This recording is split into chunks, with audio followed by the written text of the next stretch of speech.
Hi there, welcome to an important video in the Noah Presgrove case, looking at old archived screenshot conversations in which some of them are no longer to be found as they were deleted in the past, but luckily some people had copies of it. So join me today as we take a look at Stevie Howard to Elisha Lee, mentions about CCTV footage, cameras working or not, timing of when people had left the party before or after Noah walking away, details from Elisha on behalf of Caden Pressy. And whilst it's from the past, sometimes that's important because older information you would hope to be more true as it's closer to around the time of the event tragedy. So you'd think the memory would be more refreshed and better, and we can compare and contrast to what we've learned since, and with the never seen before material of footage and photos and this and that. I can also do a dedicated separate video as well to that in counter response to Elisha. Things obviously have gone quiet in recent time, and to be honest, over the last few months, not really seen anything from Caden, not seen anything from Elisha, at least on the surface level. So hopefully this video spreads a bit of awareness, brings it back into the flow of conversation, and for some people who have never seen it before, never had access to Facebook, or were too late to the party because some of the comments were deleted or removed from previous posts, that's why we can do it today. And to be honest, it's not just Facebook, it will be Reddit as well. When I look back at previous posts or previous stuff that I've been trying to cover, a post being made, it just all seems to get wiped. And I just find it so ironic. And I want to know your thoughts in the comment section or even in the live chat if you're watching live. Over time, a portion of people have constantly gone on about phones being factory resetted at the party or onwards by the party goers. Factory reset their phones to remove evidence and data to cover something up. And whilst that's all being talked about and pointed at, what about Facebook and Reddit moderation pages and groups that auto delete or manually delete posts and comments and important stuff?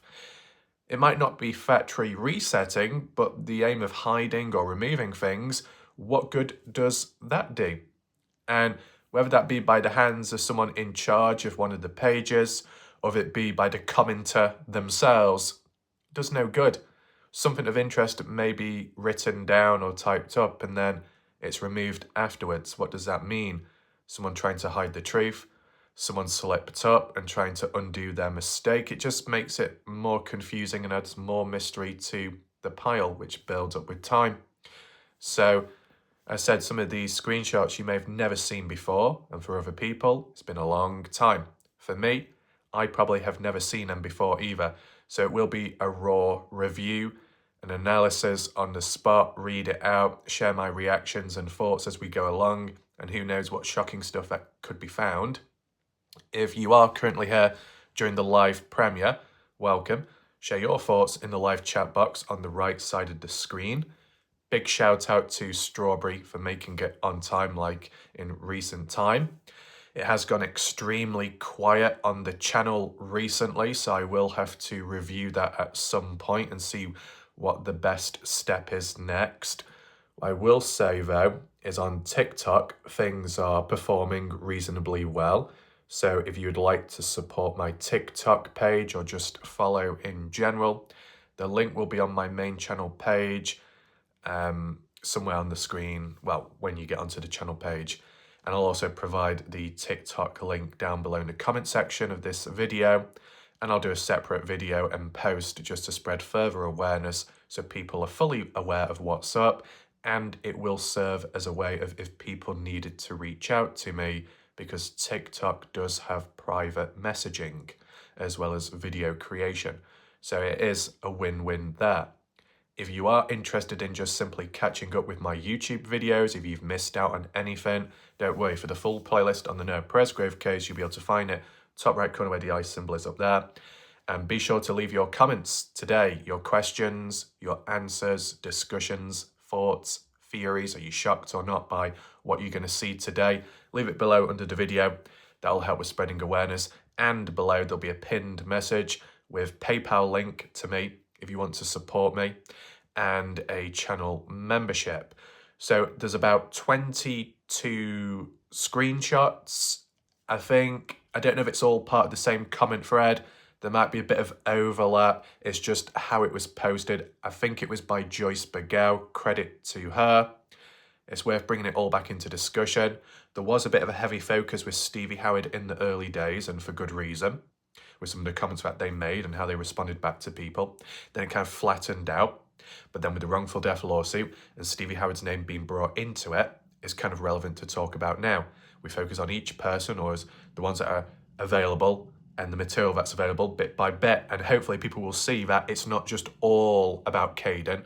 It can also apply to other party goers or parents, guardians of party goers. And that's what I aim to do. So with that all being said, let's get straight into the screenshots. Stevie Howard says, yeah, don't listen to Justin Roy. He's wrong. I'll zoom in case you find it hard to follow as I read. As usual, Texas boys were never seen on the Mini Mart or Peach Orchard cameras. Now, what is the Peach Orchard cameras? Has that got anything to do with adjacent to the Mini Mart, Bub Wilcoxon's property land? Or is this a different location, never heard of before? And whilst we do go through this, reading it out, if you know of any information or context, provide a timestamp below and leave a comment down below. That will help. A peach orchard where there's cameras present. Texas boys were never seen on that. I guess that means in reference to when they're on the way back home, when they're leaving, because they headed north. And Stevie says they took a back way to Texas by taking 32 to Indian Bridge. So yes, they headed north. Okay, fair enough. It's not much farther or further and is off the main highway, which would be less cops. Why does that matter though? It's off the main highway, which would be less cops. Why? Because you don't want to be seen by police? That sounded a bit dodgy. I think Stevie Howard's wording and language at times is a bit all over the place, so you got to bear with it. It takes you into St. Ho, or Joe, not Ho, where they were from. They could even take Oscar Grady Way coming out on the 32, then hit Indian Bridge. Either way, they didn't head south, as in towards Terrell. Second, Justin's wrong about the litres of blood. I'd suggest referring to the autopsy. He lost 1,550 millilitres, which is 1.5 litres. By reference of the term lost, it means absent of where it's supposed to be. Right, absent from location or absent from a certain area of the body. I can see an autopsy, he lost 200 in his abdomen alone. In his abdomen. Majority was in his lungs. Right, okay, so filling up in the lungs could well be because of the broken ribs penetrating the lung, creating a bit of a hole, puncture. This is a class 3 hemorrhage and accounts to a 30 to 40% blood loss throughout the body. That's what internal bleeding does. It stays inside the body. There are very little actual superficial damage as far as losing that amount of blood. Even the injuries he sustained and listed as lacerations would not have bled this much. Well, I think the head laceration, that scalp being torn off, would have bled a reasonable amount, in fairness, considering the injury that it was, and the bleed on the brain. So there's going to be a bit of blood loss there, but as for the rest of the body and the internal decapitation, I've done a video on that, understanding it. The medical examiner confirms this on page 2 of the findings. Blood was lost because his heart continued to pump for an extended period, filling the chest walls. Right, a good reference source is that document everyone kept saying they wanted to look at the autopsy, who's famous. He was on Fox. It's not shared on here, I don't think, because he says he was hit by a vehicle. I'll attach a link. His brother Dalen stated there was blood on the blanket covering him. And if there's blood on the blanket, depending whereabout on the blanket, upper, mid, lower body, and as well, Caden did say that a towel, or someone did put a towel over Noah before that, 2 lots of sheeting, 2 lots of absorption of blood, that can explain why some of it was lost. So for now, we're just talking about the autopsy and Stevie Howard's point of view. We do get onto the stuff about Caden, Elisha, etc. a bit later, so be sure to stick around. Is that okay? So it just continues on. There's a bit of an overlap. So this could be an indication that Noah did bleed some, but after people pass away, which he would have very quickly with those injuries, he would have bled little to none. Police do not leave human... What's that? Police... Oh, why is it? Get off, you twat. Police do not leave human waste after a scene on the side of the road. Usually a crime scene company comes in and cleans it by an investigating team. So whatever blood that was there cleaned, if there was any to begin with. Well, in some of the news articles what we read, it did mention about blood being present at the scene on the ground near or around Noah's body, and it was a few, maybe a month or two ago, when Brooke Bounds-Carter said she had a conversation with someone that was at the scene, and the ruts or the rumble track strips in the ground near to Noah, under Noah, did fill up with blood. So there's a bit more explained there, but not acknowledged officially, which is interesting. I don't know who that individual was that reached out to BBC. So whatever blood was there was cleaned, if there was any to begin with. The mark people referred to as being blood can be seen on Google Earth before Noah had even passed away. And yet police decided to mark it as a patch of blood, and the news articles reported on it, and it was never officially cleared up or corrected officially. So that's not good, is it? One lady posted it on here, another page one. 6 to 8 beers would have been his consumption in a 24-hour period. Some documented before arriving at the home before snap. Right, have them since it wasn't wiped clean. Them as in what and what device? Some are documented. What's documented? Noah drinking, people drinking and recording themselves before arriving at the house and showing up drunk. Is that what it's supposed to mean? Head injury was scalped in a 2x4 fish-shaped area, which people did believe was caused by the stock, the butt of a rifle gun.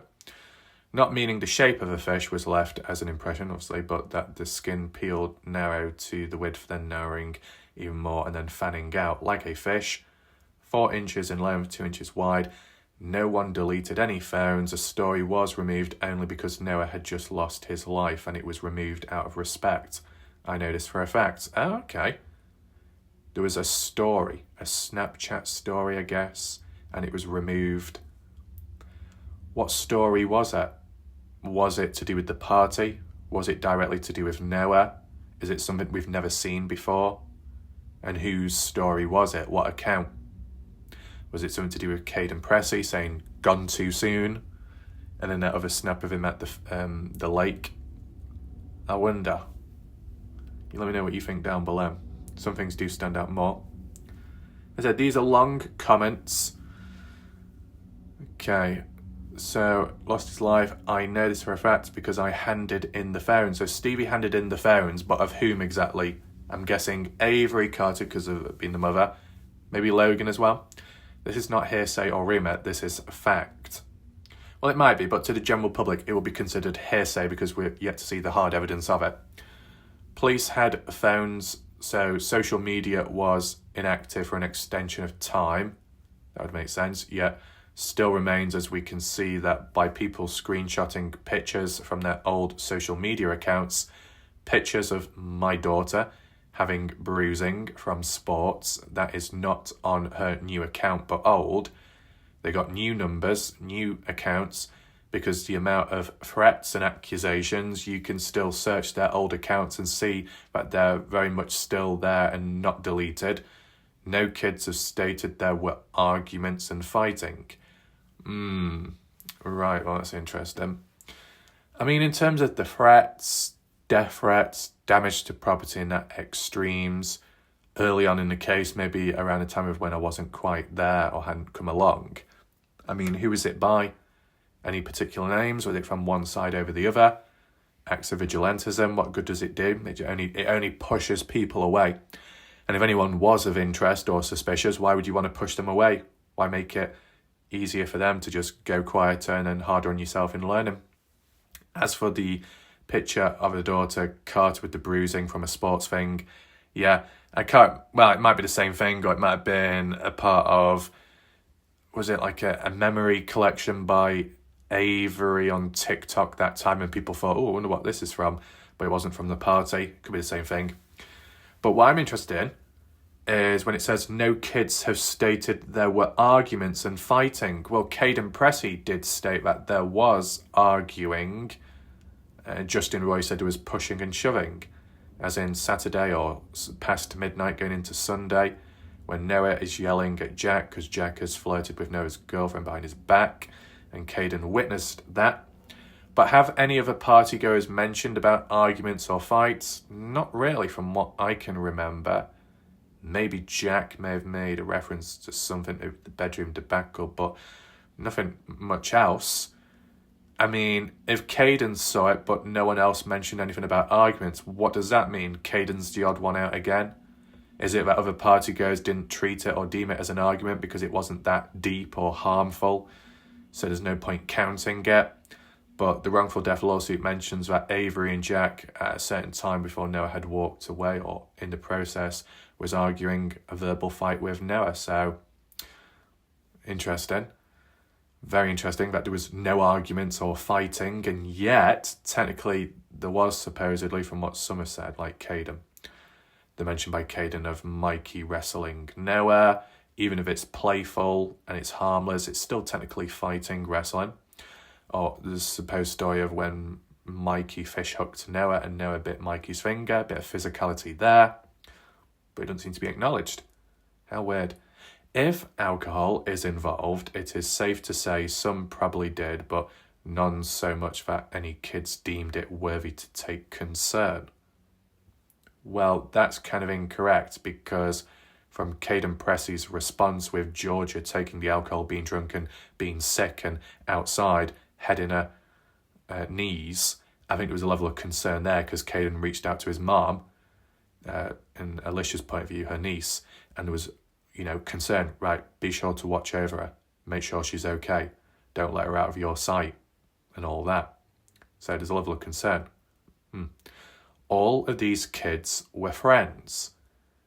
But were they though? Because what about the Texas boys? What about the others that came on down, more so Avery's side, Avery's friends who may have been a bit of an older age? Not everybody would have been friends with Noah Presgrove. Maybe most got on with Noah, but not everybody knew Noah at the party, right? Surely there was a few strangers. That's like how it came across along the way. Beside that, on 2 separate podcast interviews, one of which Nancy Grace shared, Yowl kept tagging her, was called Body Bags.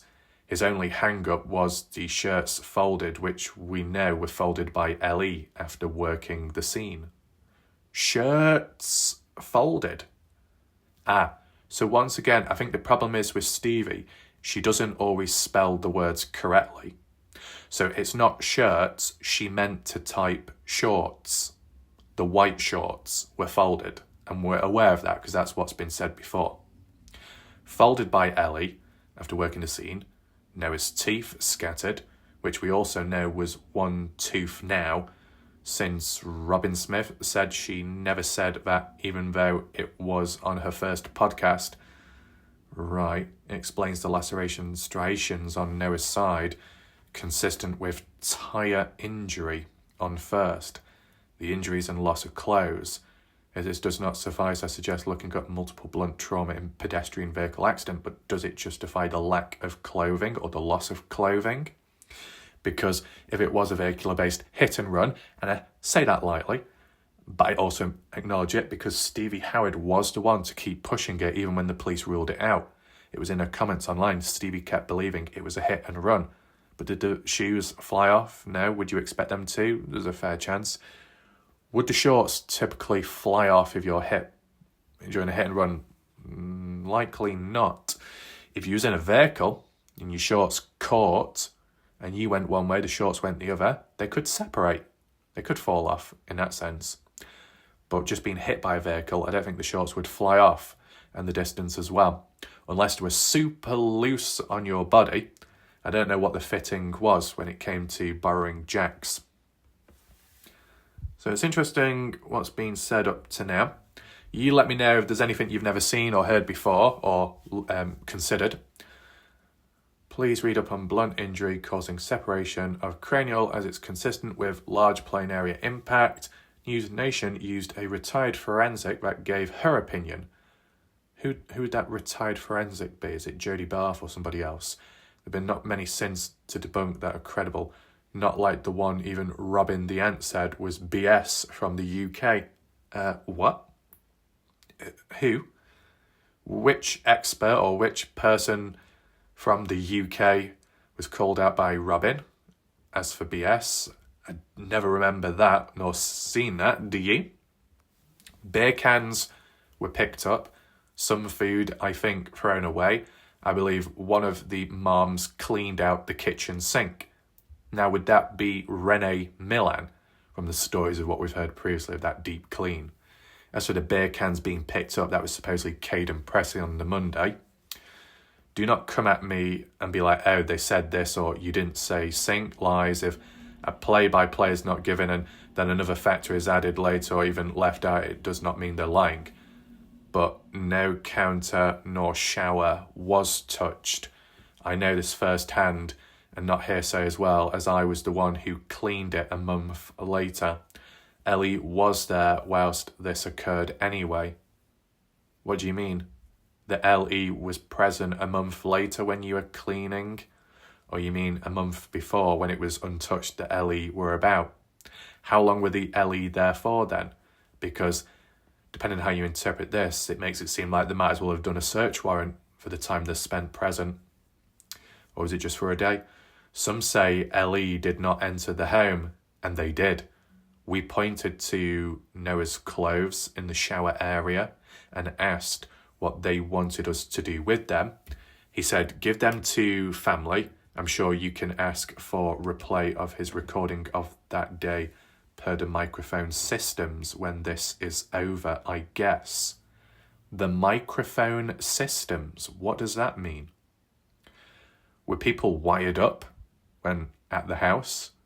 Or cameras, surveillance with microphones on? Or the doorbell? But if any of that was true, and that's at the time on the day of Noah's death when the police come on down, wouldn't that imply that the cameras or the microphones were present, working at the house? Surely that would have picked up something with Noah when walking away or in the process. Very interesting. I don't know if anyone else has picked up on that. So Noah, his clothes in the shower. As for what type of clothes though, the black shorts, but there's an S, meaning there's more than one piece of clothing. What other piece of clothing would be in the shower area besides the black shorts? The hat? The tank top? Even though we never saw him wear it at the party? I wonder. And the whole mention of give him to the family, well, the black shorts, that's what happened.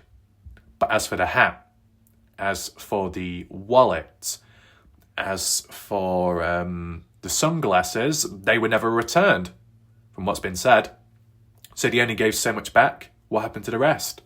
But the bit about, I'm sure you can ask for a replay of his recording. The microphone system. I'm guessing that means the police. They've got a microphone or a camera on them for protection and documenting for evidence. And yeah, I get that. Will it ever be handed over? I don't know. And how long? We did as we asked. The brother, Dalen, took the clothes, even though it was only shorts and that was it. They were given to family later, I assume, because the Anne and some family had no knowledge of the clothes being returned in one podcast. And they had been. Right, well, depending when these comments were done by Stevie Howard, how many podcasts did Robin and Ashley Chadwick appear in? Well, there might have been some earlier ones which I wasn't familiar with or watched. So granted, what was said earlier on is what Stevie could be referring to. But then months later, the last Partners in True Crime podcast, Robin, Ashley said the same thing. Still missing. Nothing changed. So, like how it's mentioned here, the clothing was given back. Yeah, black shorts, and Robin and Ashley had acknowledged that. But what about the hat, the wallet, golf clubs, bag, etc.? They supposedly were never returned. Even the biological mother, Casey Smith, said they were still missing the golf club and bag. So what is really going on? Were they handed over? Did they get intercepted? Were they lost along the way? Handled careless or recklessly? How hard can it be just to pass something over? Weird. I'm sure Noah had every intention of coming back to the house. Probably, yeah. Which is why he left without his belongings, like his phone. The children were asked to leave, Caden as well, as he was asleep on the couch when my sister, Sarah Long, woke him up. And obviously, from Caden Pressy's timeline, Caden said he had left the house by 7 a.m. and was ordered to by Renee Millan. And then an hour or two later, Sarah Long shows up. But Caden, Mikey, Brylan and Isaac aren't supposed to be there because an hour before, they had already left. But what Sarah Long had said, what Stevie Howard says, is that Caden was still there at the house and asleep with the other guys and were woken up by Sarah. So what the hell is going on? This is what I mean. If Caden Pressy's 5:15 timeline can be disproven and shown that it's wrong, and it's actually 1 hour and 15 minutes later and not earlier, then that can have a knock-on effect with everything else that does follow, right? So, but this is the thing. If it's like 8 or 9 in the morning and the guys are asleep, it means they've already known of what's happened to Noah and now they're sleeping it off in a way. And they remain at the scene or they remain at the house. But depending on the timing, I'm sure it was Renee Millan that said, I didn't tell Caden to leave. Could be interpreted as, not saying it didn't happen, but she didn't tell him to go for that reason. He went on his own free will at that time. So then it would mean what Renee Millan kind of says differs to what Sarah Long says, and that's amongst guardians or parents of parents outside of the house, the case. They're coming out with different things. So, man, this will be old stuff, but at the time, and when looking at it for the first time, it's very eye-opening in a way. I mean, I can understand Noah walking away, cooling off, coming back, hence why his items are left behind. That seems very normal. But the children were asked to leave, as in what time, though? In Caden 2. The guns, what's this? Zoom in just for a second. Let's see. The guns were not owned by those who own the home. Well, you had Brylan with his hunting rifle, Jack with his AR-15, and Isaac with his 12-gauge shotgun. That's the only guns that I'm aware of. The owners took their guns and themselves and left. Right, Brylan, Isaac, and Jack, I guess. Noah was north of the home, so I'm not sure where Deputy Roy questions this. I think that's sarcastic wording there, as in Justin Roy. Clearly, you can see that on the 1,000 maps posted of where he was found, accordingly to where the home was, he was not shot nor stabbed, so this makes no impression on this case, and you can hear my daughter yelling at him to put it up. To put what up? What? Kids around here have guns and knives and are not murderers. They play outside from time they can walk. Hunting is very common. No, they should have not had them out whilst having alcohol, which is why you can hear her telling them to put it up. It's probably pretty hard to keep rowdy boys that were drinking in check. Right.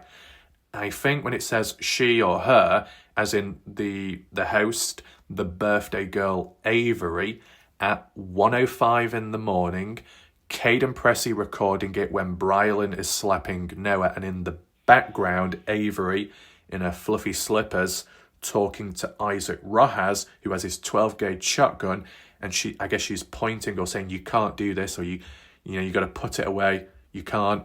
And I think some people interpreted it that Isaac was saying, well, can I shoot my gun somewhere over here or over there? And other people interpreted it that Avery was saying, no, you can't, because we don't know where everyone is, we don't want anyone getting hurt, so don't be doing that. Which is interesting. Oh, don't be doing this, don't be doing that at 1:05 in the morning, and yet Sunday evening, the guys just went out into the field driving about, randomly shooting at animals. So, well, that's allowed, and unless it wasn't monitored or known by the host, the birthday girl, did she grill them afterwards? Who knows, right? Reckless with the guns and alcohol, not good. Could have gone wrong, even though it didn't, technically. Could have gone much worse. If there was an accident, a mistake, misfire, or someone was present without knowledge and a shot was fired, that could have caused some major implications in the case, besides Noah, of course, but let's just move on. I hope I addressed all of his accounts of his own personal opinions. These things I've stated have been proven by law enforcement in most senses. It's a shame law enforcement haven't made it a bit more clear or public out there in response. There is still plenty more I have to say, but we'll end with this. A vehicle involvement has never been ruled out. Never. There's no statement by police, even officially. In the family's defence, they were told an opinion at the scene that it wasn't a hit and run. He did tell us the same and said this was subject to change. Is that Sam? But I believe there was at some point an official statement by police saying it was ruled out. I know a lot of time people will say, well, this was said, that was said, and not show the screenshot. If I had the official screenshot, I would show you it immediately. Okay, just so you know. What's this one? I think this is a different comment by Stevie. I've been instructed by Choctaw Native Legal Services not to address Justin Roy directly, as he is admin of this group and responsible for what is written. So I guess this all came from the Army page at a time when it was a bit more open and public. So to be honest, things like this could have been lost along the way, which is a shame. Steve says, I never stated kids, myself, or anyone, for that matter, was at or not at any location implying an alibi. I said Texas boys weren't on camera. Oh, really? I said Texas boys weren't on camera. But a comment that I saw, whether it wouldn't have been around at this time, it might have been later when I looked at a repost. She said they were on camera after Noah had walked away. Unless, down to a mistype, poor spelling, it said were and not weren't. You see how the confusion can come about? You never know. As for not passing Ryan cameras in a post posted earlier, it goes to show that some people think they know everything while sitting on their ass behind a keyboard all day, not being from around here. Because even every country kid knows there are 5 roads off the highway to take before you hit Ryan that all tie into back way to Oscar Grady leading to that bridge. And ever since, we have looked at some of the country roads and the back roads, but more so that was on the east side and not going towards Texas. I mean, yeah, there probably are back roads. I tried looking, but it kept going into the bloody Red River, or at least when I looked. Anyway, 22 minutes to Jewel Evans from that house and less than 15 to Tavoyas Bridge from there. So 37 from Terrell, 33 minutes from Terrell to St. Joe. Go ahead, plug those numbers in. Everyone around here takes Indian Bridge. I would too after a night of drinking and having to pass a casino through Nakona and St. Joe with a chance of running into more cops. A chance of running into more cops. What's this all about? You don't want to run into them. You do want to run into them. Avoiding them because you get in trouble. I don't get that. Anyone from a small town knows they stick to back roads when beer is involved. Well, Caden Pressy did that. But supposedly in his words, he had no choice because the highway was closed. Right. So it's not a conspiracy. And I am not accusing. I'm not saying that someone's post earlier is wrong when they said out of the way it's smarter, which is probably why he didn't think about it long. And I bet there's a less chance running into the hip hypo on those backgrounds than in the middle of the town. Right. Zoom in a little bit more. And I am not accusing, I am saying that someone's post earlier is wrong when they said out of the way it's smarter, which is probably why you didn't think about it. And I bet there's less chance running into it. Okay. There was not a lot of blood missing. This really concerns me. Please show this to your physician. For the love of God, even I'm getting embarrassed for some people. And Dalen, his brother, did say the blanket which he was covered had blood on it. So absorption there. Golf clubs, I have no clue. And since his autopsy shows absolutely no signs of being beaten with them, I'd say they don't matter. Right, so an item that goes missing around the time or shortly after the death of someone, even though there's no direct correlation, it doesn't matter, it's not that significant, it's not that important, then it shouldn't be that much of importance to get rid of then, right? And it should remain exactly where it is. To be honest, Noah's mobile phone is more important and could have held more important evidence than a pair of clubs and a bag. And yet, the most important piece of evidence remained intact. The most important piece of evidence was handed in appropriately, and the less important piece of evidence went missing. Well, that's a bit unusual. But when you look at the Dylan Rounds case, the hierarchy of evidence and how that was disposed of, some things disposed of better than others. But the most important, crucial, groundbreaking piece of evidence was Dylan Rounds' mobile phone, which was dumped in Lucin Pond and was later found and drained. And yet the wallet was completely vanished into dust. So why does a less significant piece of evidence completely disappears, but a more important piece of evidence is easier to find? You get what I'm saying? Unusual behaviour. Stevie said, that's the most absurd theory out here. I seriously suggest some look up blunt trauma and weapon reference as to what evident injury is left behind. Get off Facebook and just Google, read a book or something. I mean, these kids imploded his entire chest. What? These kids imploded his entire chest internally without ever leaving a mark on the outside? Oh, right, giving a scenario without any bruising? Really? Yeah, that's what she means. Makes sense to some slow-geared and a few fake accounts. No cameras? They didn't work at the time. Well, I do remember hearing that. But there was an odd exception where Stevie worded it as the cameras were working when some Texas boys had left after Noah walked away. Unless it was mistyped to were instead of weren't, because there's a big difference there. Ellie checked that shit out whilst they were in the house. Is that so? They do now, though. And always going back to that, because that's all some got. I'll let lawyers address it if need be, but I'd think hard about pushing that golf club murder, because the kids are clear of that. So that would be like someone drinking at a bar, leaving, then walking a few blocks, and your ex pulling up and shooting you. Only victim here is Noah. Okay. The only victim is Noah Presgrove. That's something that Justin would say as well, regardless of what side you're on. But I'd argue and say there's more than one victim once the investigation opened up. Right, there's a difference. Right, so we just scroll down a little bit. But people get pissed off when others threaten their self-proclaimed importance. They try to preset a projected vendetta against ones they consider easy targets to make themselves feel important. FBI profiler nodding his head in agreement. Like I said, guns were sent home with owners. But where's the whole point about Renee Milan? No acknowledgement of her yet, and Renee spoke on her own behalf about that. And he didn't die on the property, as in Noah. As bad as some want him to have died there, and people are starting to talk big time about that, but y'all already know that because you delete comments about it, and I owned mixing fishing trips up, and I owned mixing fishing trips up. Oh, you mean you owned up to it, as in you made a mistake? Is that what you mean? Reread it or check screenshots and some stalk me and hang on every word I say.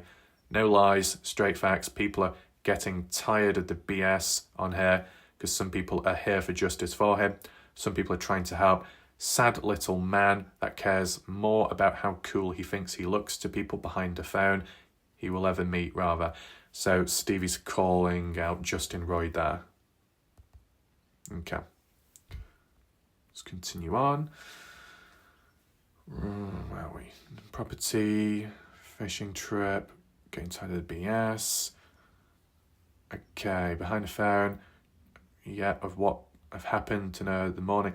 I am not intimidated nor impressed by what you have to offer, as it's little. Damn it. See how that word always comes up. Now go ahead, Christian, jump on that fake and post away about distant relatives we've never met and their crimes, or people who have nothing to do with, or a brother who passed away, or a child.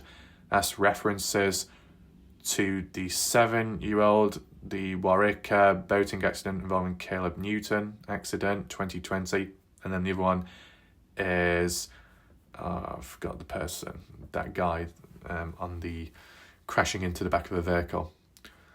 Yeah, it's the past. It doesn't link to Noah's death. I think it was just more so people were trying to push it that a familiar name or face would be present or nearby at the time of her death, and kind of the same with Noah Presgrove. Even though when Caleb did show up, it was post-death of Noah Presgrove at the highway, unless people were pushing it as in, well, maybe Caleb would have been there earlier before Noah had died. But Caden Pressy had said 100% when Caden was there, he never saw Caleb. So there is that. What else do we have? It's not enough. It's not a reflection of my character or my kids. It's, however, a huge indication of yours, fam. Yeah, talking about the stories, and now we've got more of a direct response. Stevie to Casey Burton. Y'all are the ones who keep bringing them up, and me mentioning him as a sad little man, because he is, as in Justin, stays within the advice given. I even mention him by name and refer to him as admin, and cameras noting accounts of that night would be the mini-mart, and no, not lying. And I guess argue with this guy who's the most renowned forensic specialist in the world. Who's that? You know, y'all keep tagging him at one time. Some of the fake accounts are smarter than he is. Oh, some of the fake accounts are smarter than he is. So basically Stevie was acknowledging that fake accounts did exist, but from what side then? And yeah, it is undetermined and marked with no weapon of interest. Maybe spend some money and buy some. Okay, so it just goes on. The more you do the spreads, less likely a real answer will ever come from this group, which, let's face it, slim to none anyway. And yeah, not sure what research doing on me knowing family. I'd figure probably as diligent in this case. So on. And then we get some interesting parts now. Finally, Elisha steps on in. Stevie Howard. Elisha says, you said the cameras weren't working, but here it said they were. Caden said there was a doorbell camera there. If you can prove from your cameras that a kid was taken home safely, then you should also see the things, right? Well, the screenshots here is what Brooke Bounds Carter says, not Stevie Howard. Brooke, at one point in the past, said to, what does that say? Is that Sharon? Says she only took one kid home because she snuck out of her home and she needed a ride home and lived 1 mile away. Would that be anything to do with Mikey Lair, the girl you was seeing? As for she, there's not much context here, which is typical because it's cut off or it just wasn't made clear. But Brooke, when referring to she, means Carter Combs because she, Carter, designated driver, giving people lists back home, and here and there's only like one. This is on camera, so please, everyone stop acting like Carter Combs took all these kids home out. There we go. Right, so let's just, before I go any further, let's just see. So there is a camera. I've seen lots of others asking if there are cameras on the property. Okay, fair enough. Or on the roads. I'm assuming it's been turned over to the authorities. And Brooke says, yes, ma'am, it has. They even confirmed seeing her. Right, look, this is the thing. Let me just check the next page. Okay, so what Elisha has interpreted from this response by Brooke isn't directly from the horse's mouth as Stevie Howard. So you can't, I mean, I myself individually, and I know it sounds very annoying and frustrating. I do understand that, how I keep bringing it up. It's just, unfortunately, the way my memory is so fixed on things. I wish I did have the screenshot.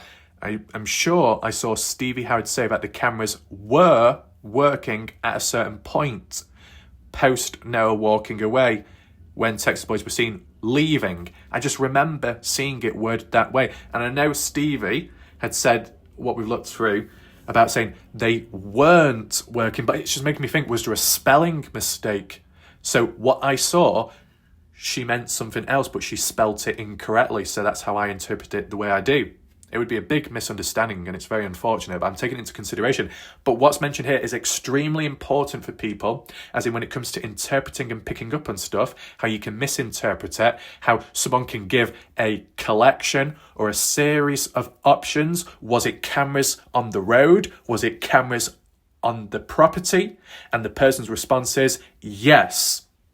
That does not answer the bloody question. And I see it so often in life when I make it as clear as possible, and this can apply anywhere in life. I ask questions, it gets to the point of interrogation because people are so fucking shit at giving clarity at times.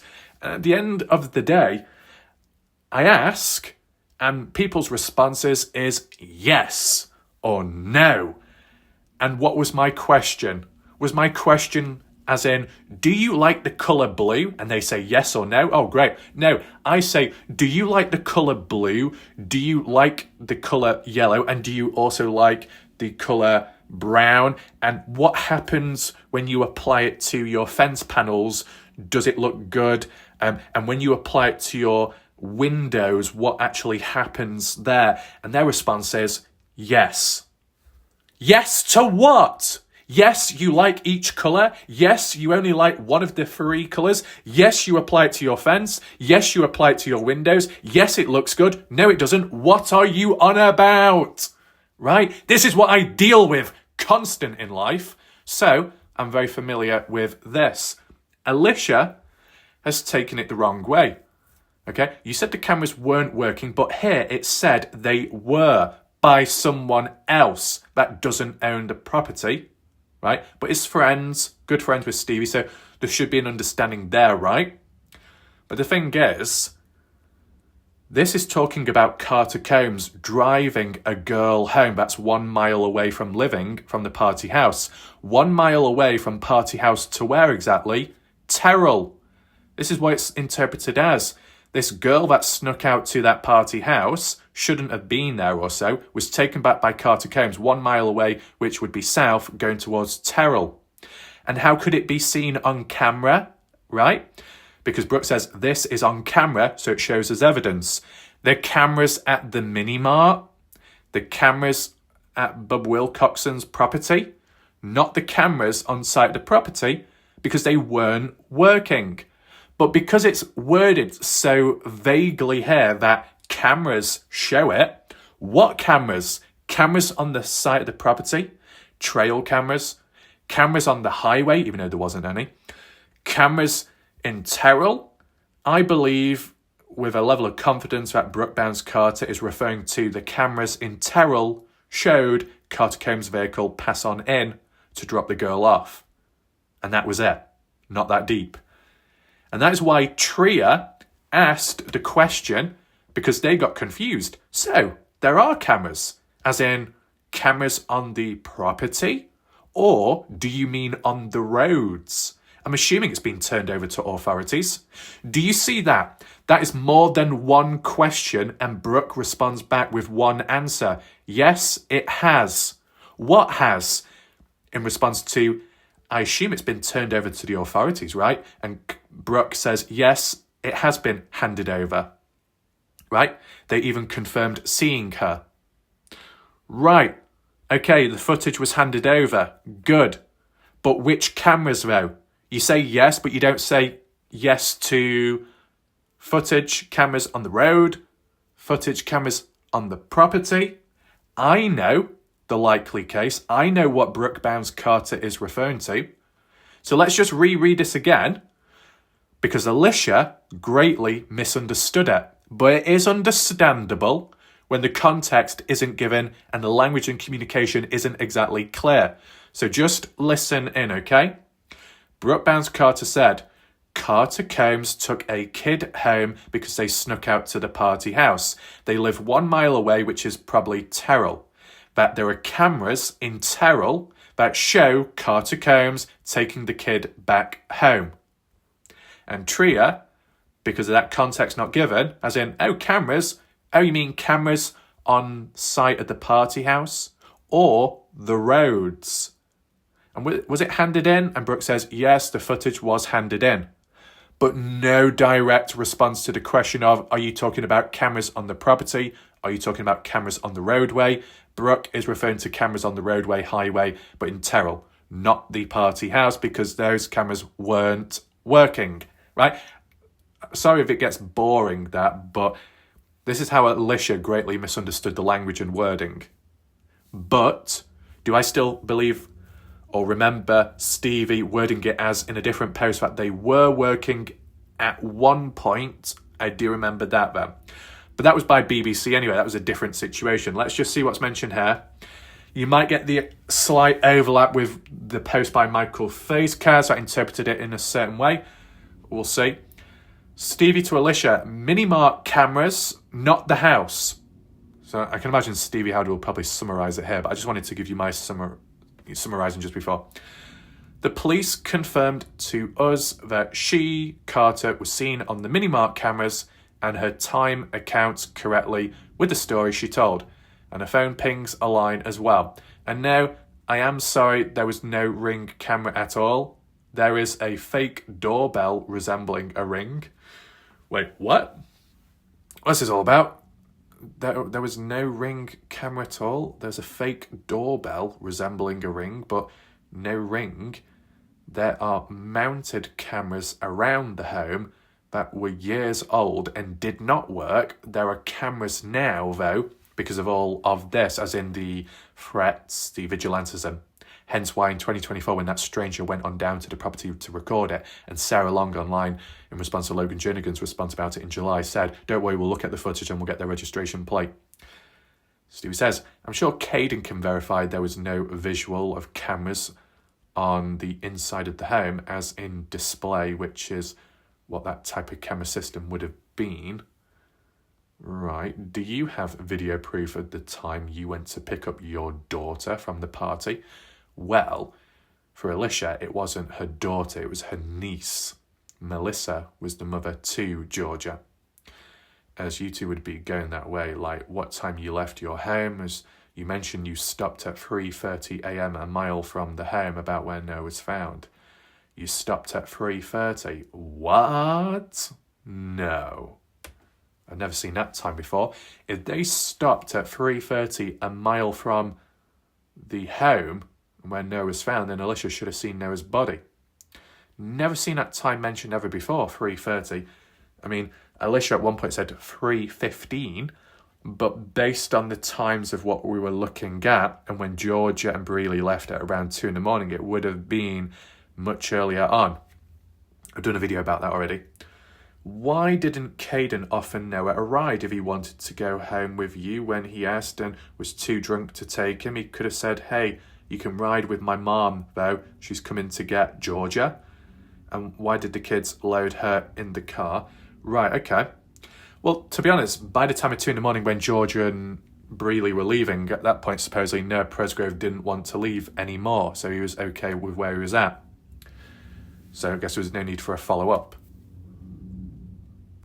And to be honest, if Noah did get a ride home, then Noah in that car would have been intercepted, pulled over, and then I guess under those circumstances, Melissa and Elisha would have given Noah a ride home, but Noah didn't want to get into the Breely sister's car and so on. Anyway, what else do we have? Mom, yeah, and why did the kids load her in the car and then leave if you were coming to get her? Well, they didn't. Well, Elisha and Melissa didn't know that Breely and Georgia were getting a lift home, and they only noticed it on the tracker or so when going down the highway, and that's why they told them to pull over, because they also passed by each other.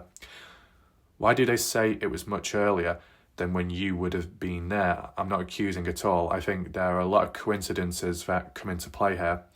Just as you stated, I don't think the girls knew what was going on. I don't think Caden did. I'm saying there were several people that travelled the direction Noah had gone, and all we hear about is being beaten by golf clubs. I don't think any kids know anything, and I don't think anyone who knew him hit him. But I'm saying there is a good possibility that he was hit, and a good possibility he wasn't beaten. And Caden's account of time is incorrect, the 5:15 one, or let's say it could be by an hour. I say this because his own statement says Jack told them, right, okay, it doesn't link with what Jack said. Okay.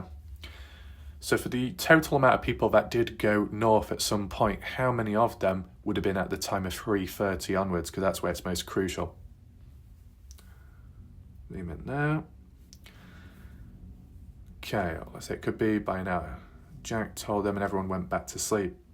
I say this because his own statement says Jack told them and then everyone went back to sleep. Well, Caden said he didn't go to sleep, he stayed up.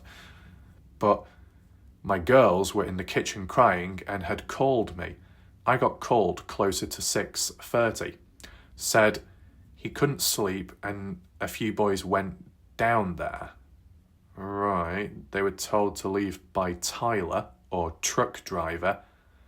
Okay, that's interesting because Caden never acknowledged the name of the person, just that it was a guy, short, high-vis jacket, beard, swearing, and that was it. Truck driver then said, my dad, that's Bob Wilcoxon, Johnny Trout Wilcoxon, who absolutely proven did not arrive on scene till after 7 a.m, and the driver and Jack's phones he's got more than one, with their account of time aligning after information dump. So it'd be safe to say his account of when Texas boys left as being an hour earlier would have had or could have been an hour later, as even the boys from Texas have said they left after 3 a.m. Well, yeah, I'm aware of that. They don't come on here and state that. I don't even think they hit him or the driver that stopped them. But at some point in the early days, Jack Newton was somewhat adamant that the Texas boys could have been somehow responsible, as in Noah was in the back of the vehicle and then jumped out or fell out, if you remember that. But if that did happen, if that's what Jack believed, the Texas boys should be somewhat accountable for not taking action or doing much about it at the time, or not even considering to stop or call in to police or ambulance services. Of course, it's a theory because of what Robin has said to do with the boys and the Texas ones, and I'll do a separate video on that at some point again.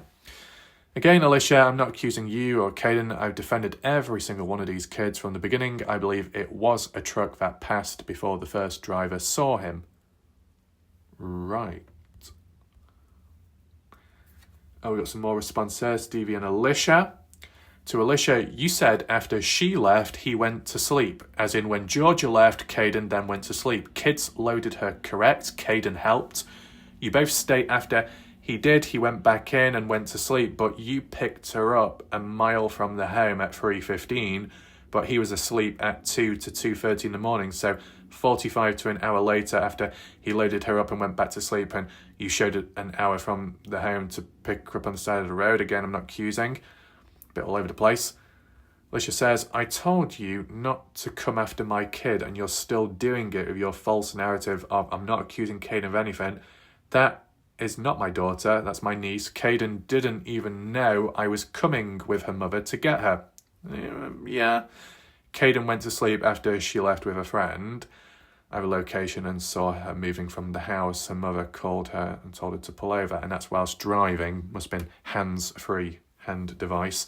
The thing is, at 12:48 a.m. when Georgia was throwing up and Caden mentioned that to Elisha over the phone, well, text message or iMessage, whatever, and showed the photo, and Elisha was like, right, look after her, make sure no one takes photos of her, watch her, she goes to the toilet, you follow her, etc. Caden did not follow through with that responsibility and request by Elisha. An hour or so later, Elisha was like, come on, what's happening? Caden, where are you? Why are you not near to Georgia? What are you doing? Where are you?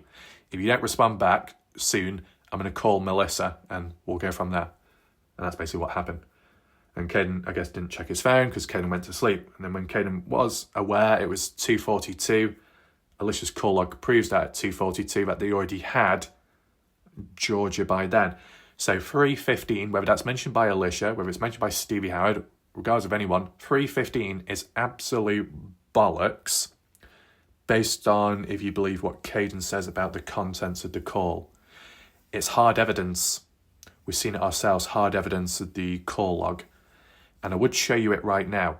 It's already on my channel, just for information. I won't show you it right now because YouTube can take the videos down because of the stupid phone numbers and that bollocks. And I'm not going to risk this video being ruined because of that. Okay? Stupid YouTube, blame them.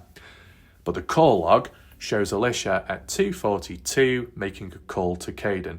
And Caden said in his timeline at 2:42, that's when Elisha called, he woke up and was told about Georgia, picked up on the way home, back home. So to say 3:15 that's when they pulled up on the side and then picked up Georgia at 3:15. Well, how can you when at 2:42 you already said you had her and you were on the way back home? Elisha should know that because Elisha has her own call log. So I guess it may have been a big mistake at some point. Is this the same one? Yeah, it's probably just a bit more added on down here. Kay went to sleep after she left with a friend. I have a location and saw her moving from the house. And mother called. Okay, pretty much the same. And what's this one? Caden didn't even know I was coming. Yep, I have a location. This is what Elisha is saying. I saw her moving from the house. Her mother called her, told her to pull over. I don't appreciate you posting a photo of a minor on a public forum. Oh. Is that what really happened?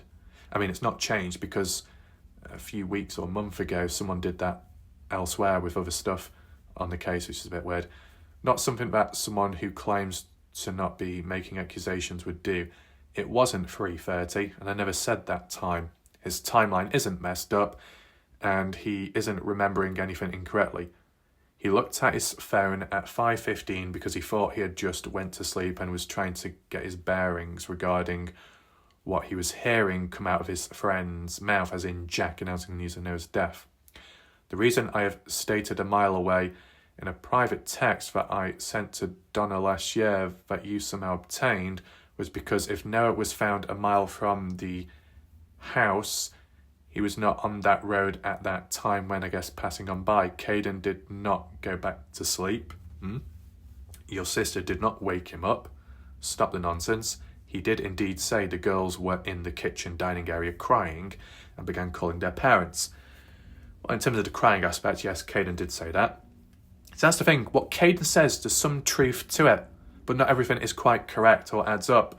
So sometimes you do have to look in between the lines to find the truth, and then other times you got to be careful of the mistakes made.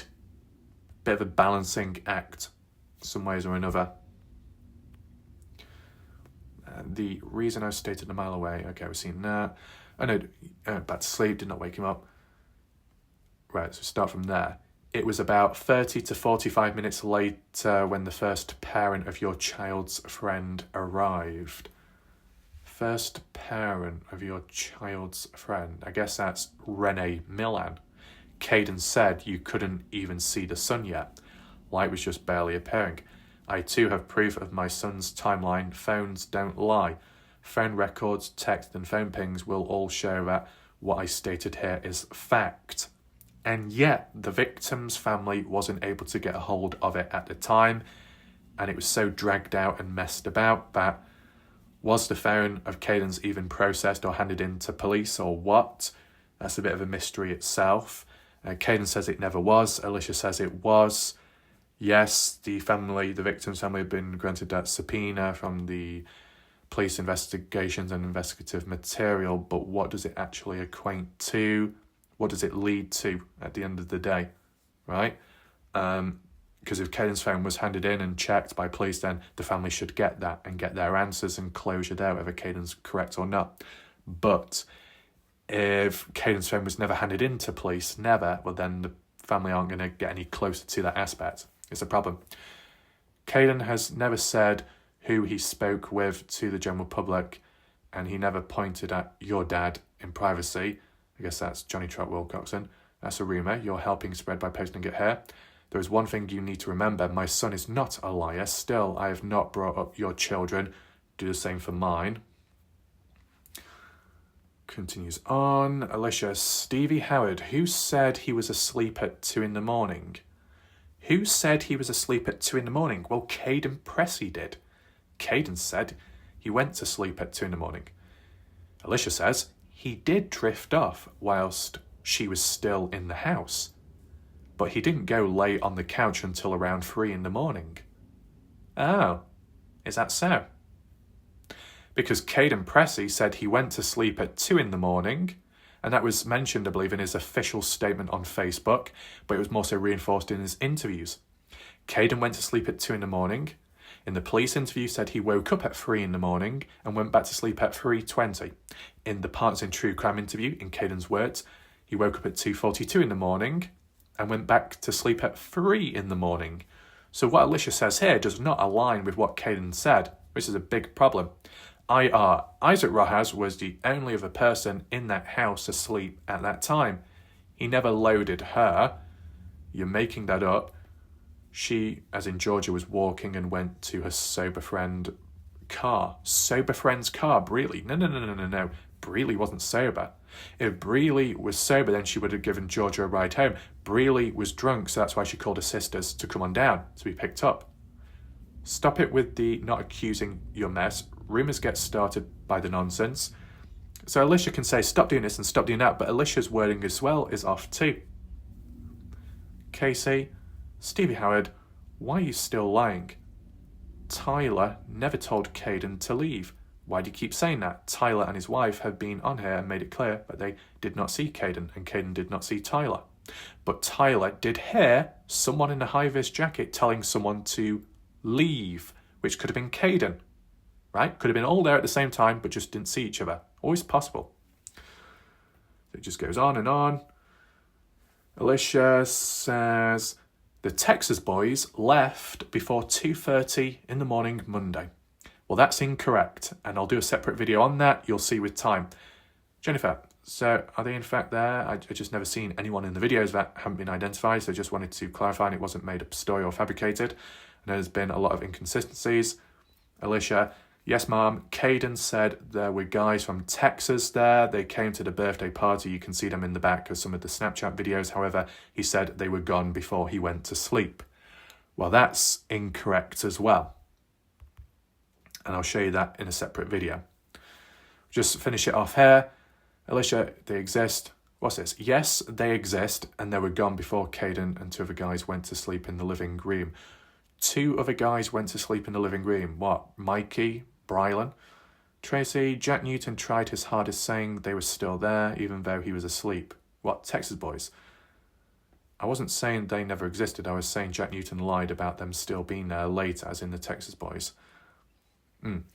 Well, Melanie, shout out to Melanie. So they left before 2:30. They were gone before Noah was hurt. If they were gone before 2:30, then were they involved in the side-by-side rollover? Then they could have not given Noah a ride or taken him anywhere, like was said. That's correct. And then Elisha says Noah was in the house, in the dining room, around 2:30 to 3 in the morning a.m. when Caden went to sleep, along with all the girls and 2 of the other guys. One of the male was asleep in a chair. Brylan, I think, male had just laid down on the opposite couch from Caden. Isaac or Brylan, whichever way around it is. 2:30 to 3 in the morning. And at 2:42, Caden said when he was woken up, he did see Noah with Jasmine and Jack near a beer pong table near the kitchen area, awake and present. Which is unusual because Jack was supposed to be asleep for that particular point. So that's the only thing that's a little bit dodgy in my mind, and that appears to be it. All in all, with looking at all those screenshots, comments from the past on Facebook, yeah, you can say it's old stuff, but some little bits stood out to me. You would have seen my response to it. Does it warrant a full-out, blown-out analysis on other things? Maybe not so much, but it helps document and archive what was once said, and that while some can call out others for mistakes made, they themselves have made mistakes too. Some of what Elisha has said is confusing and unusual and does not even match what Caden has said at moments. You think they'd be on the same page, but they're not, or they weren't at points. And people can say, oh, you're attacking, you're being nasty towards it. No, I'm not.